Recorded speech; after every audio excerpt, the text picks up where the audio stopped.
Hello, we appreciate you all coming out. I have to gauge how far away I got to keep this thing. We appreciate you coming out to see us talk. This brilliant, amazing brightness right here, doesn't she just take up the whole entire stage? You're not even looking at me. It's okay. I understand. She's that amazing. She's my double rainbow. This is my wife, Lourdes. Lourdes is an actress. She's a producer. She's a writer. She's a director. And she's my co-host on the Lourdes and Chris show. That's us over there. Yeah. And this is my husband, Chris. You see why I love him. He's just always on. He makes my day. He's extraordinary. He's my co-host as well on the Lourdes and Chris show, but he's a writer, a director, and a husband, a father, grandparents. We just love our life together. Yeah, and actually we're more excited than a beehive in a flower garden to be here today. So Lourdes started off as her career here in Chicago, actually. She was a Chicago actress, and she had earned her SAG card. And if you don't know what that is, it's actually really difficult to earn your SAG card in Chicago.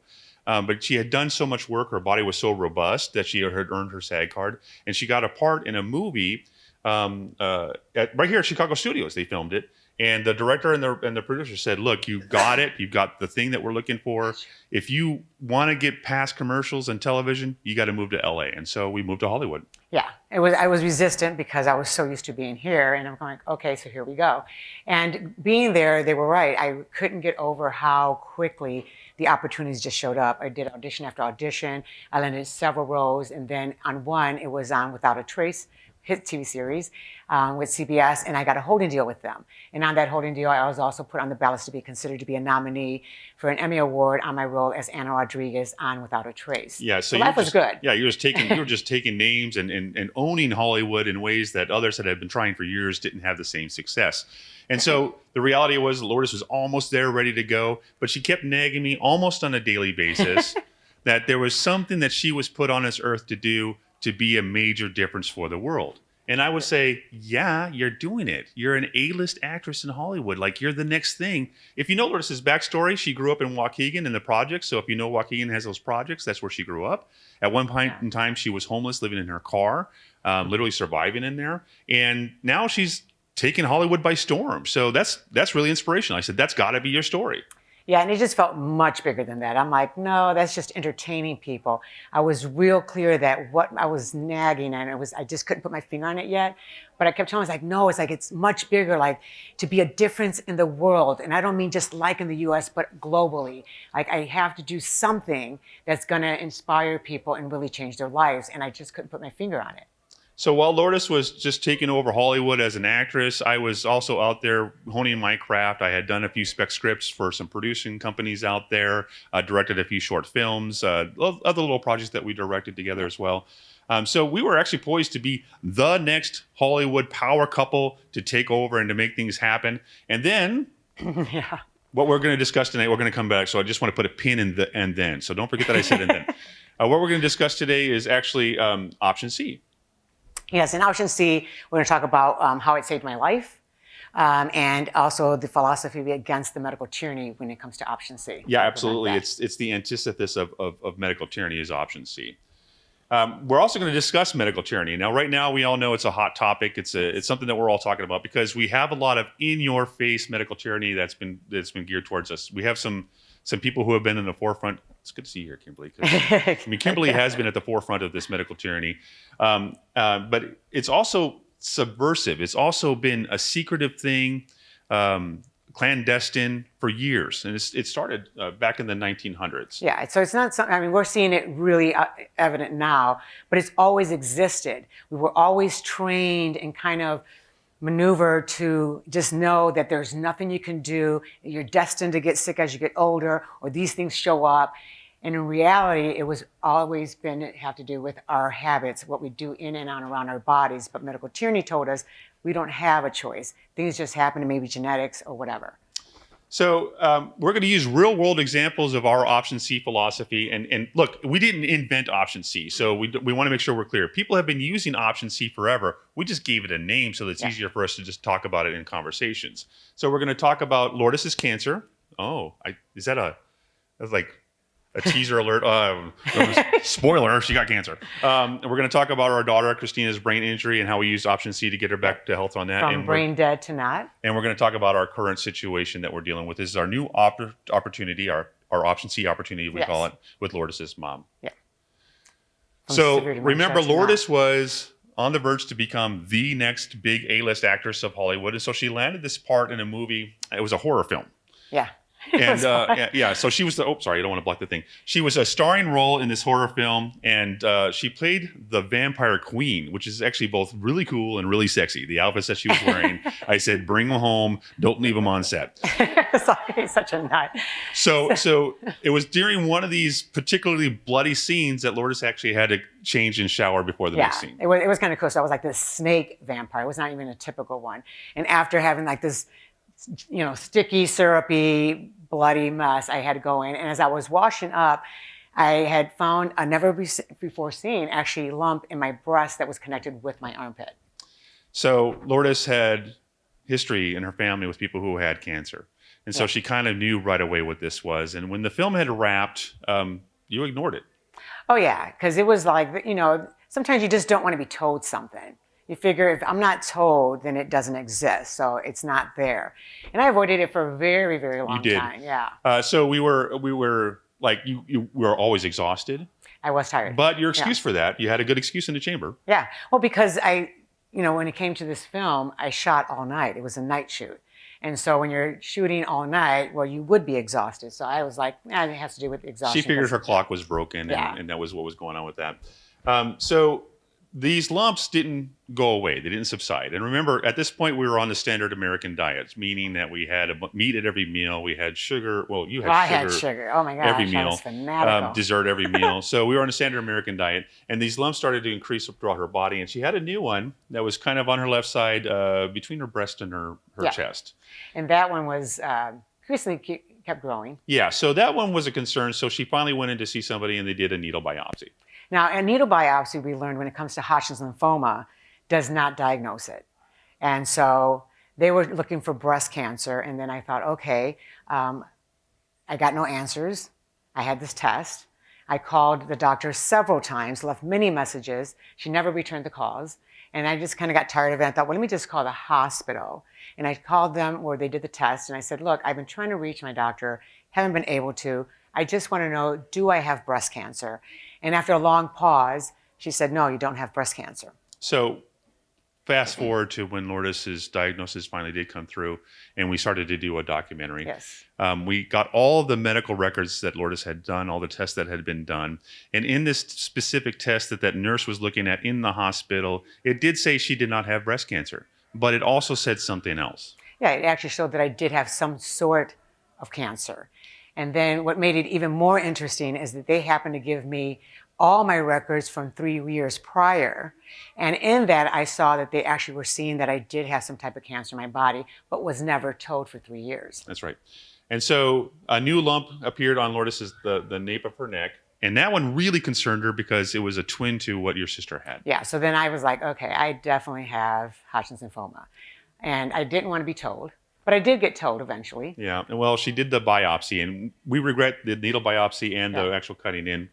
Well, because what I learned as I kept doing more research is that when it comes to cancer, when you cut, stab, or take a blow to cancer, it actually spreads. So when Lourdes was told that she actually had Hodgkin's lymphoma, she wasn't given any options. This is the way it broke down. The doctor said, we've done a prognosis. We know what you have. This is what you're going to do to fix it. And I want you to pay attention. That's medical tyranny. Oh, yeah. They're not giving you any options or telling you what you're going to do. In fact, as she was telling me, okay, you have Hodgkin's lymphoma. I'm going to send you to my friend who's an oncologist. They're going to put a port underneath your skin. They'll do chemotherapy, and after that, they'll do radiation. She's just on and on what they're going to do for me, not what would I like to do, and here are the options. And so as she was going on with that, it was like this thought that clicked in my mind. I was like, oh my gosh, this is it. This is my opportunity to be a difference in the world. I can't tell you how much that moved me. I have something that I have an opportunity to use myself as a guinea pig to research, to put up a camera, put my career aside, and find out how the body works, why I got cancer, what I can do. Is there another way? Is there a better way? And I'm going to show the world that there is. So we have some big hitters against medical tyranny in the room with us. Kimberly Overton is up front here. And she instructed us on what informed consent is. And this is actually per our conversation that we had with her. Informed consent says that they're supposed to give you your options. Yep. And not just give you your options, give you the pros and cons on what that treatment does. You know, you get to choose, this is all the harm it's going to do. Is it worth it to you? Are there other options that they can't give you, but outside of them there is? It's like they give you nothing but this is what you're going to do and this is all you can do. That's right. And so we use a tree to further discuss what option C is. It's important for you to understand the basis of what option C is. And so the tree represents us. The roots would represent our internal health. The tree is us. And so we call this the option C tree. Yes. So option A is basically medical tyranny. So we learned that there were 3 options when dealing with your health, and option A is to just fall in line with what the doctors tell you. Do everything that they say and don't listen to what they say. But this is what option A is. Yeah, they go and you got cancer or anything, they just kind of cut things out. They don't want to heal it. They don't want to fix it. They don't want to find out why. Let's just get rid of it, as though you were born with this organ you don't need anymore. So option A is really medical tyranny, just tearing things off without you knowing that there's another way. A family member has colitis pretty severely, and they're actually flirting with her the option of just removing part of her intestinal tract. No, all of her intestines. I'm sorry, you're right, all of her intestinal tract, saying that she would live a perfectly healthy life outside of not having that, which obviously doesn't make any sense. Yeah, especially when the majority of your immune system is in your intestinal area. But let's cut all that out and put a bag. Option A will pour gasoline right on your root system. And it's easy to say in cancer terms because that's the chemotherapy. They're giving you poison to fight something in your body. It's literally going to kill everything inside of your body. But we also like the gasoline analogy because a lot of the prescribed medicines that you're given is actually petrol-based products. Yes, very synthetic, very harming, which is why you have all these side effects. So when you go to pump gas, remember that gas that you're pumping in a car, the basis of that is still also the stuff that the doctor is prescribing you. It's made of the same stuff. Scary. And then option A will also say, well, let's just burn it all down. Yeah. Let's just radiate it to death. Let's just burn these things in your system. And for me, it never made sense. It's like, so I have a compromised immune system. I'm sick. And I'm going to either poison myself back to health, burn myself back to health, or cut myself up back to health. And that never made sense. So option B is a weird one. We didn't think option B was even there until we started doing interviews with people for our documentary. And option B is basically, these are people who will do absolutely nothing at all. Yeah, well, because they feel like it's God's will, or whatever is going to happen is going to happen. There's no point to just do and just live your life. This is your one life that you have. Yeah, it's funny because a lot of people who are option A will become option B towards the end. My dad, for example, was an option A man. He listened to everything the doctors had to tell him. He suffered from the pulmonary disease that he had. COPD. COPD, thank you. I couldn't think of it just now. And eventually it killed him. And towards the end of his life, he just stopped taking any sort of treatments whatsoever. They found cancer. Or what they suspected to be cancer. They never biopsied it because the idea was, well, what's going to kill you first, your COPD or that new tumor that we just discovered?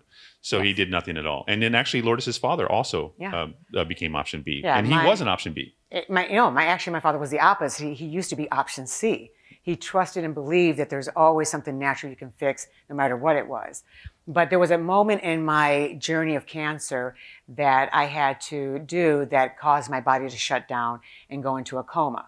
So at this time, my dad was in Puerto Rico. He had no idea that the cancer was gone at this point. He didn't know why I was in a coma. He just assumed it was related to cancer. So my dad then did a prayer and prayed to God to take him instead. I know. And so he prayed to God to take him instead. And then shortly thereafter, he was also diagnosed with cancer. And when he was diagnosed with cancer, he thanked God for agreeing to his deal. He did nothing at all and let the cancer take him. Yeah. Now, option C is what we are. And I think a lot of you here must be option C because you're at an event called the Health Freedom Expo. So surely you're option C already. But we put a name to it. You take responsibility for your own health. Oh, yeah. And you investigate. You research. How does the body work? How does it run? When something's going on, why did that happen? What nutrient, phytonutrient, trace mineral, whatever you're missing, and put that back in so that you can actually let the body do its job. It's like the tree that's getting sick. Let's go back to that analogy.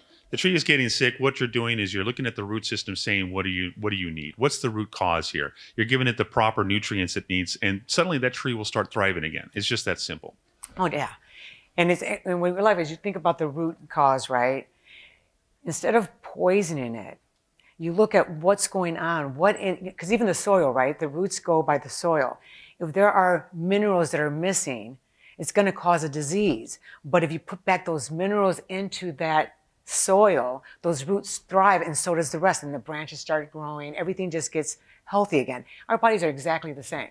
So Lourdes faced medical tyranny throughout her entire cancer journey. So she knew she didn't want to do chemotherapy and radiation. And believe it or not, this had a lot of doctors malicious towards her. Yeah. They wouldn't treat her for anything because she wouldn't agree to do the chemotherapy and radiation. She wound up with pneumonia. Oh, yeah. And so I go to the hospital. It was obvious I had pneumonia. They checked me and found that, yes, thank you. And so they checked and found in the emergency room that I did have pneumonia. And so they gave me an antibiotic. I was starting to feel better. I was hospitalized because I was in really bad condition at the time.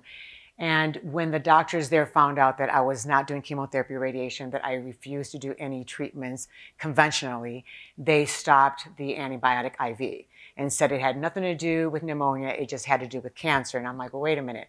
It made sense. I'm feeling that I'm getting better from these IVs, and they just cut them off and, of course, then sent me home, and things got worse. So pay attention to the timeline. She has pneumonia. The emergency room said, yes, you clearly have pneumonia. It's bad. Let's get you on antibiotics right away. Oh, you also have cancer? How about chemotherapy, radiation? Oh, you won't do that? Our mistake. You don't have pneumonia. Let's take off this antibiotic. Yes. So another time when Lourdes had gone down to San Diego to a holistic center, if anybody wants to know what that is, talk to us afterwards. We'll let you know where that is. But it's basically a healing center that Lourdes went to, and she found massive results. Her tumors were shrinking. She was feeling much better. She had spring in her step. She carried her own luggage to the car when I picked her up. It was amazing. So afterwards, she wanted to stage where she was for the documentary so that we can show, yes, there's improvement from this thing that we were doing. And so she had a PET CAT scan done once before. Yep. And, so she needed to restage herself. So she went in and it got weird. Oh, yeah. And it's interesting because here we go, get the CAT scan. Of course, he, by the way, did not want me to do it because we did learn that a PET scan can cause the cancer to spread. Yep. And so he's like, look, we already know that, you're getting better. Who cares? It's almost gone. Just do it after the fact. And I'm like, well, no, I want to know where I'm at. We're doing this documentary. The whole point is to show people what, the befores and afters, the cause and effects of what things happen. And I thought, if this spreads, it's a big deal. I know how to take care of it. It's true. And he was not happy. He was really upset about it. It's true. If you see footage from that day, I'm like this. Yeah, he was. In the documentary, he's just all frowning. And I was still like, yes, we're going to do this. And when I went in there, it got really strange. First of all, they knew that I was doing a documentary. The technician came right out, introduced himself, and said, you're Lourdes, and you're doing a documentary about how you're fighting your cancer. And I was like, no, I'm just denying the whole time. He goes, no, you're the one. So I kind of just changed the subject because it got strange. And then we go into the back, and I had the scan before, so I know what it consists of. They take this injection, they put it in, 45 minutes later they go and they test you. Instead, this time, the guy scans my wristband, he brings this metal box, opens it up, and there's this big metal syringe. He injects me with that. After that injection, he then goes and removes all the data of him injecting me with that. His excuse at the time was that this is just to prevent any other hospitals, if they hack in, of what they do there, which made no sense because all hospital scans would be the same. And so after that, then he brought in the actual injection for the scan. From the first injection, I could literally feel around my neck, it felt like bubbles. So the tumors were rapidly growing. Before the end of the week, I had cancer throughout my body. On the way home, nothing I could do. Lourdes actually told me, she said, they've done something to me. I can feel it. Her liver doubled in size that night and moved as though she had a baby in her womb. I looked pregnant. These new tumors popped right out. All the progress she had made, not only did it reverse, it got worse than it was. That one there is called the baby head. We actually started naming these tumors. Yeah, this one's the baby head because it literally looks like a baby's head is trying to pop out of her armpit. But she also had the pearl necklace, which was a series of tumors around her neck. And you'd see in the she documentary, got yeah. far worse. I got so thin. I had 5% use of one lung. I could barely breathe. It felt like I was breathing through like straw. And at this point, no matter what I was doing, what used to work, after that injection, nothing worked. And I thought, okay, this is it. I don't know how we're going to do this, but I have to figure out how to get to Mexico. So then Lourdes reached out to her friends and family, and we raised the funds for her to get to Mexico. Now let's explain why Mexico is so important. It's legal for them to do treatments in Mexico outside of chemotherapy and irradiation. These treatments are effective literally throughout the entire world. Germany, it's common practice for German doctors to tell their patients, we can do chemotherapy or we can do this other option. Yeah. I think Israel's the same way. Yeah, but here you can't. This is the only place that if it's not FDA approved, you can't do it. Doctors will lose their license. But this is what's interesting. FDA approved, when I really looked into it, just means they won't approve something that they can't regulate. If it's, if you pump more and more of this natural healthy stuff and you don't have any harm, well, why are they regulating it? It doesn't harm you. They can only regulate something that they go, okay, you can only do this much dose. And, it'll cause problems later, but right now it won't kill you. So that's why natural stuff that heals, they can't regulate because you're not going to be harmed. So we went to Mexico, and Lourdes actually cured her cancer in Mexico. Now, weeks. Now, the treatments that they did, thank you. The treatments that they did were phototherapy, hydrotherapy, foot detox, amygdalina. Yeah, and there was that one that was my actually favorite. They put under this like herb that went under my tongue in a dark room, and it had to dissolve. I had to do 3 of those, and then after 24 hours, you go under this light. And what happens is that herb wraps itself around cancer, and when the light hits it, it pushes oxygen to it and kills the cancer. And that was like quick. Yeah, so within the first week, Lourdes was cognitive again. She could speak, she could walk. The doctor was shocked as to her rapid improvement. Her tumors started to soften up, and that's a good indication. I guess when the tumor is hard, we were told after the fact, that's cancerous. But if it's softened up, it means the cancer's dead, the tumor's dead. It just has to be released from the body. It was all squishy, yeah, I agreed. It's like, yuck. So then 2 years into our documentary, hitting the film festival circuit, we're winning awards, we're getting traction. Lourdes is now helping other people. She's become a healthcare advocate. We get a phone call on Super Bowl Sunday from Lourdes' mom. And she tells me that my daughter is in the hospital, brain dead and in a coma. And I at first was like, no, I think my mom's exaggerating. And she said, call her boyfriend. So I did, and then he hands me over to the phone with the nurse. And the nurse said that was what the case was, and that they were going to keep her alive till we got there. Yeah, she was found unresponsive, and they don't know how long her brain didn't receive oxygen from this traumatic brain injury. But what they did know is that all the white matter in her brain had been destroyed. Yeah. And so I immediately did like any other mother would do, is how can I fix this? So I prayed. And I said, God, you showed me that everything is fixable. That if we put the right things in our body, we can heal. What can I do to save my daughter? Because I can't lose her. And instantly the thought crossed my mind and said, get on the internet, start researching. And when I did, I also then reached out to social media, to a lot of my friends on the situation. They started researching. And I found that omega-3 fatty acids is what your brain is built of when you're in your mother's womb. And another friend of ours sent a video of this kid that had the same issue. And they gave him 20 grams of fish oil on a daily basis that reversed it. And then I called the doctor, and I'm like, this is what I want to do. So to be clear, the medical tyranny was this. We have your daughter in the hospital. We can keep her alive long enough for you to come out, get her affairs in order, set up the funeral, do all that stuff. We'll do that for you. That's our favor to you. But you got to get out here so we can turn off the machine. They had already pronounced her dead, but only alive physically. So Lourdes learned all this about the omega-3, and we went out there. And of course, we faced obstacle after obstacle with these doctors. They did not want to hear that there was another way besides what they were saying. In fact, there was one who was really full of himself, and he goes, what do you think omega-3 fatty acid is going to do for your daughter? And I gave him the back down talk, and I was like, wait, you're a doctor and you don't have any idea what omega-3 does for the brain? Wow. So I told him, it builds back the brain. She's going to get 20 grams of fish oil through her feeding tube. And we went back and forth, and the head doctor was like, if that's what you want to do, let's do it. But just so you know that she may wake up If she does, she'll be in a vegetative state. Her body will still shut down, and she would still die. Now, they actually were against the idea of 20 grams of fish oil. They said that's way too high a dose. If she gets 20 grams of fish oil, she'll have internal bleeding. Yeah, it could cause internal bleeding. Now, but you wanted to kill her off. yeah, she's dead. Machines. According to your prognosis, she's dead. You're only keeping her alive because the machines are doing the work for her. But you're concerned about internal bleeding. You don't want to give this a try. It was ludicrous. But that's medical tyranny. Doctors are trained to scare you. Yep, doctors are trained to scare their patients, to do what they think is best. And listen. I'm not saying every doctor is evil. If you ask some of these doctors, they're going to say, no, we have to be that way to patients because they won't listen otherwise. We're here to save their lives. But the reality is they will not give you another option, and they won't entertain any other option. Yeah. And of course, 8 days later. Her eyes were opened, and then they had this habit that they kept coming in with the medical gauze and kept touching her eye to show me, like, see, like she's not flinching. She's she's in a vegetative state. She's going to die. And I finally got to the point where I was like, stop touching my daughter's eye. I can tell that she's not there yet. You don't need to keep touching her eye. So it was enough of that.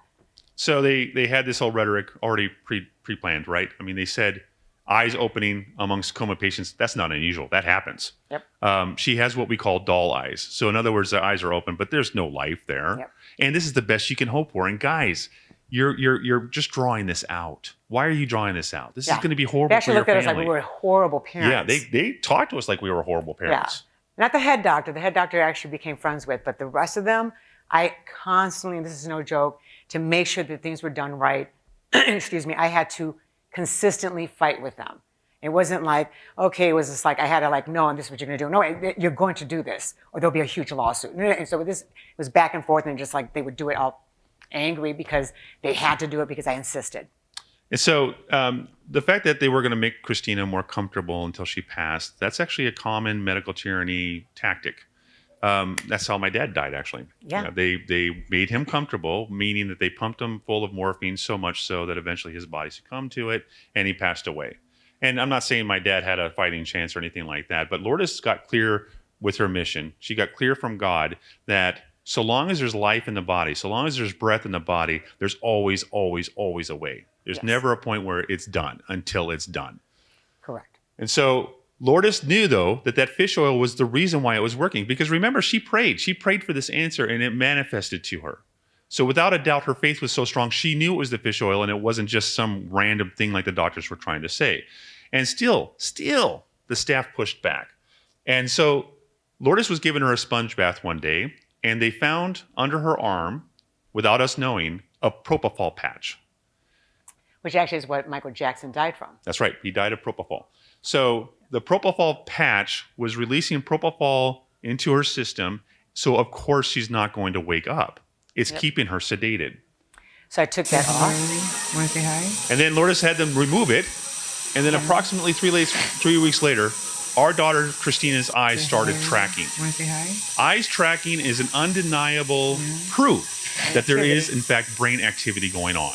And so at this point, there was no question. This fish oil is working. Yeah, and what's weird is the only one that was happy about it was the head doctor, who emailed me and thanked me and said this is something they're not taught in medical schools, while the rest were just angry at me. They avoided me. And it's just like, wow. And still the staff would say things like, well, she's improved some, but listen, she's still going to have to be in a bed. We're still going to have to feed her through her tube. You know, this is always with every milestone, this was the best that we could hope for. Yeah. But 8 weeks later, my daughter actually said her first words, and I guess I have to do this. I had no idea. Okay. Right there. And it's tricky, isn't it? There you go. I love you, Christina. I love you too, Mom. Oh my gosh. I love you too, Mom. Her first words. So I love you. Oh, now it works. Now, after that, Christina started going through rehabilitation. She got back to a semi-normal life. Yeah. She has she a went limp from still wheelchair to this because she day. wasn't able to walk. Yes, that's right. You know, so she did have to go through physical therapy. She was in a wheelchair for quite a while. She even had drop foot, so they had to kind of get her foot back to norm. Her arm was kind of up, where we got it back to normal as well. And it was just constant giving her still the fish oil, by the way. She actually started living on her own. Yep. She was so independent at this point that she can go back to her normal life of living on her own. She started dating. Again, remember, the doctor said she's done. Yep. Put her to rest. But now she's living on her own. She's dating, and she gets pregnant. And in this, now we have COVID. And there's this massive medical tyranny going on hugely. And I noticed that there was a few things I saw on Facebook where a few mothers who had given birth in the hospital, the babies were taken from them because they tested positive. And I thought, that's odd. They just came out of the mother's womb, but they're worried that they're going to get sick, even though they were the whole time in their mom. So when I saw that, there was one particular one that the first 4 months of that baby's life was without their mom. Even though the father tested negative, they still wouldn't give the baby up. So I'm like, that can't happen with my child. So I prayed and thought, how can I do this so that she's not in the same situation? And I was like, oh, I can home birth.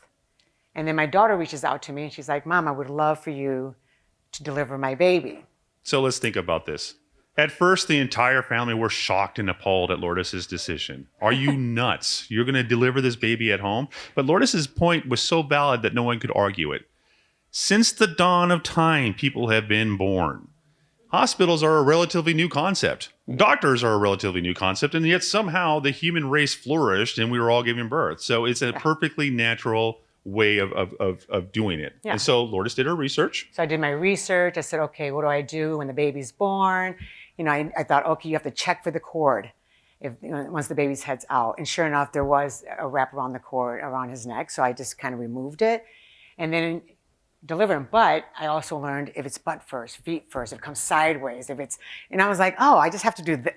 Why do they act like it's such a difficult thing? And I'm like, I got this. So bear in mind, you, myself, anybody in this room can go to any medical library on any university right now. We can look at all their books. We can review all the peer reviews. We've got the ability to do that. We can learn.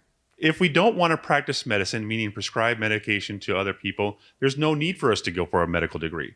We can educate ourselves to the extent and even further than your family doctor has been educated if we choose to do so. And that's what Lourdes did. She became an expert on home birth. So our baby grandson, his name is John, is amazing. He is a Dickens. He's too strong for his own good. He's too bullheaded for his own good. We have to monitor him constantly because he is the kid that's going to get into the thing that you don't want him to get into. He will find a way. Yes. You absolutely love him, but he's never been to a doctor. Not a single day in his life. Not from the day he was born. Never been vaccinated. But he's just like this healthiest, strong little boy. He's just like, what, a year and a half? Yes, he's a year and a half now. Smart little thing. And now he mimics you. Like I told him to stop throwing the toys over the thing, and I go, no, no, no. And he repeats back, no, no, no. It's like he's the cutest little thing. Or for me, he'll say yeah when I say no. I go, no, and he'll go, yeah. And I'm like, all right, it's already begun. So now we have this another amazing opportunity. It's an option C opportunity is what we call this. Lourdes' mom is an amazing woman. When I met Lourdes, her mom was living alone. And she had done so for years beforehand. Since we were kids, yeah. Strongly independent. Clearly the matriarch of her family that demanded respect of her children. It was reciprocating. She respected her children as well. She was the strong head of the family. Oh, yeah. And on top of that, she was one of those people that she just took care of everything. If she went to your house, everything got cleaned up instead of letting you do it. It was just like she needed to take care of everything. If you got sick, down to... if I got sick, she would wrap me up in, it's called alcoholado. It's like an alcohol, but it's herbal. And she would just drain you from head down, wrap your head in a towel, and mummy you up with sheets. And then about an hour or so of sleeping and sweating this out, you were new. Yeah, so when I first started dating Lourdes, she did this to me. I got sick. And, I said, I should see a doctor. And Lourdes goes, no, I got this. You got this. And so she wrapped me up like a mummy and poured this concoction all over me, and I the whole time thinking this is insanity. And then when she was done, she said, okay, now go to sleep. And so I did go to sleep. And honestly, about an hour later, I woke up feeling absolutely amazing. Now, I don't have to tell anybody here that in Chicagoland, during the winter, your sinuses get dry, you're prone to nosebleeds. Happens all the time. And so I show up at Lourdes' house, and I wind up with a nosebleed. And Lourdes' mom said that she can help me. So she laid him down. She did. And as he's laying down, thinking, oh, yeah, that makes sense. Your head's back, whatever. And I thought, so he goes, Without a thought, my mom takes a penny, licks it, and just pats it right between his eyes. Now, I don't Just know like, oh. where that penny came from. To this day, I feel like she manifested it from midair because it was like, ha, pop, and it was already on my forehead before I could do anything to stop it. Now, my nosebleed did stop. I to this day, I'm not sure if that was the penny that did the trick for me or not, but that's what she believed and that's what she did. But to be fair, when he gets nosebleeds, they go on forever. That's fair. And when she did that, it didn't go on forever. It was pretty short, Lourdes' mom's view of the medical industry was they're advisors. They're nothing more. Yep. And whenever she got a prescription from them, she always took it as an as-needed type of a thing. Yeah. I feel this today, I'll take it today. I won't do their stupid schedule of taking it every day, 3 times a day. And so that was how Lourdes' mom was when we first met her. But then Lourdes' grandmother passed away, and things shifted for Lourdes' mom. Yeah, my mom was very, very close to her mom. And so my mom spoke to her on a daily basis. She was in Puerto Rico, so she would send her money. There was this constant connection. They were really, really close. So when my grandmother passed away, my mom took it really hard. And it was really hard for her to get over the passing of her. So she ended up really depressed. Went to see a doctor that gave her antidepressants. Now, antidepressants, I'm sure everybody in here knows, has side effects. And those side effects are like agitation, insomnia, anxiety. The list goes on and on. And in fact, one of the fun side effects of antidepressant medicine is it causes depression. Yeah. Bananas. Isn't that funny? It seems like everything they give you to fix also causes the very thing they want to fix on top of other new side effects. So it also affected her heart. So she went back to see the doctor, and the doctor prescribed her medicine for her heart. Now, you get the theme. Things are starting to build now in her body. Yep. And Lourdes would go out there, I'd say A few times a year, yeah. And I would do the whole juicing and supplements and, different dinners that would just build up her body. And You would do enemas for her? Coffee enemas. I said, Mom, this is going to clear out that. Talk about a liver. daughter-mother relationship that she's giving her coffee enemas. Like, I always that's we're pure going to right fix there. you. And she would be new within the week. Now, remember, though, those antidepressants kept chipping away at Lourdes' mom. Yes. At this point, she was addicted to them, and that's another fun side effect of antidepressants. You do become addicted to them. Your brain stops functioning normally. Well, they even gave her anxiety pills because it did cause anxiety. That's right. And that was another addictive prescription. But as time was going on, she kept getting more and more prescriptions. Right. And it got to a point where, even though she was not as bad because I would always clean her out, you could see that it was starting to affect her. And I'm like, oh, this is not good. How do I get her off these? So whenever Lourdes would go out there, she'd introduce high nutrition, effective foods. But then one year, Lourdes' mom was up on a chair. Oh, yeah, she was trying to... She was fixing a fan because she's strong and independent like that. Yeah. That's something she would do. And she slipped and fell. And so now she had pain. She went back to the doctor. The doctor prescribed, of course, pain medication. Pain medications have their own side effects. And so now you can see the synthetic toxins floodgates were starting to open. Yeah. And no matter how many times Lourdes went out there, it was like 2 steps forward, 1 step back. And then the falls became more frequent. And not too long ago, Lourdes' mom was walking in a parking lot. A car was not paying attention, was backing up, and almost struck her mother. To avoid this, her mother scrambled out of the way, but in the process fell and wound up in the hospital, which was a nail in the coffin, basically. Oh, yeah. And one of the things that she was doing at this time was I had some siblings that were making sure, as of October, that she is to take all her medications on a daily basis. So she did, and as she did, she kept getting more symptoms of dementia. So in the hospital, they really pumped her up. Yeah, and they wanted to release Lourdes' mom after 24 hours. She seems physically fine. She can go about her business. But this family member said, no, she's elderly. You run the full battery of tests. Now, guys, that makes sense, right? On the surface, that makes sense. She's elderly. I want to make sure she's perfectly fine before she goes home. But that's medical tyranny at work right there, and we don't realize it. We're trained to believe that. Yep. We're trained to believe that we need to make darn good and sure. So over a week, she was in the hospital now. And in there, they kept giving her all these medications. And all those medications all have the exact same symptoms of what they give you. Well, she ended up with a stroke, not at home, but in the hospital. And I even actually asked the doctor, I said, okay, so what medication did you give my mom that gave her the stroke? Oh, none. They were not happy about that. Oh, none. It's like, so she's not on blood pressure medication?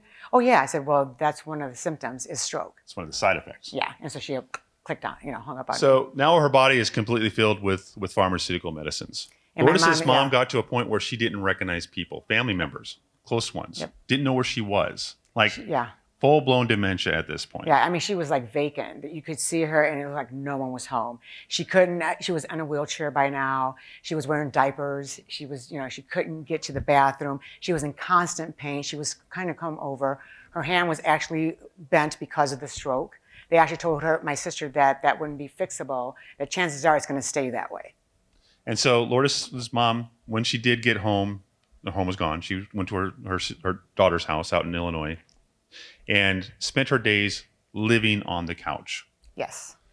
And so through a massive effort, Lourdes was finally able to get her mother to come home with us. And so we can finally start creating Lourdes' mom's option C. But because of her condition, I knew there was no way I could bring her home that way. Here, she had improved a lot.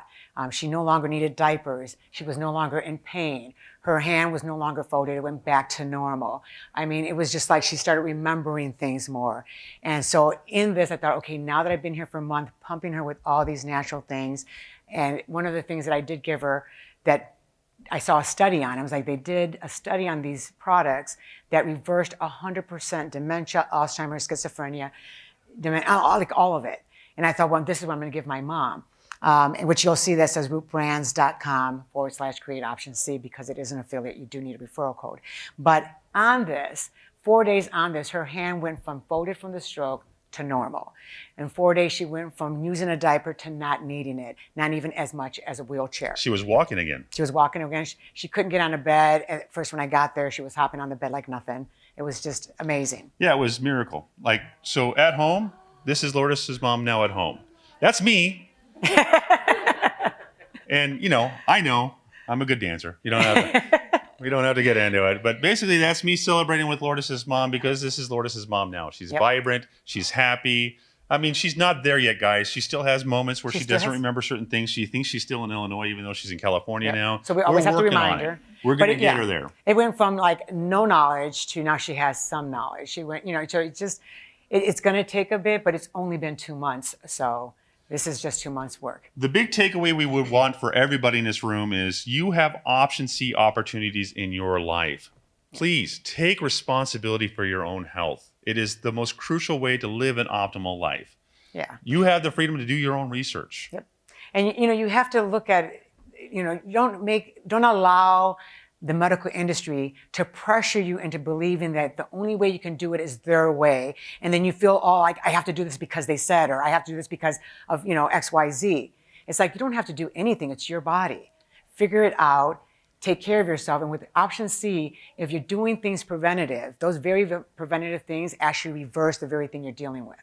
Now, you also have the right, no matter what the laws say, and this is a God-given right, to refuse any medical treatment that they're trying to push on you. Any experimental jab, any experimental whatever. If you feel that there's something wrong with it, you have the God-given right to walk away from it and not accept it. And that's from divine providence. That's higher than any law of man. Yeah, and quickly, one of the things that I loved about these specific products, and I was able to help many people who did get the jab, who were having a lot of experiences, having side effects.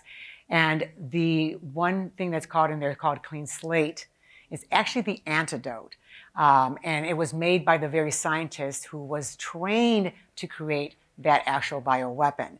And while the other 19 military scientists continued on that route, she was the only one who did not do that and went opposite. And because she knew how it was created, she knew exactly how to do it to reverse it. And I've had many people with great results being on it. We're almost out of time, so I just wanted to say, to get that Root Brands, you go to therootbrands.com/create option C. That's the referral code you see there. Take a picture real quick because I'm about to go on to the next slide.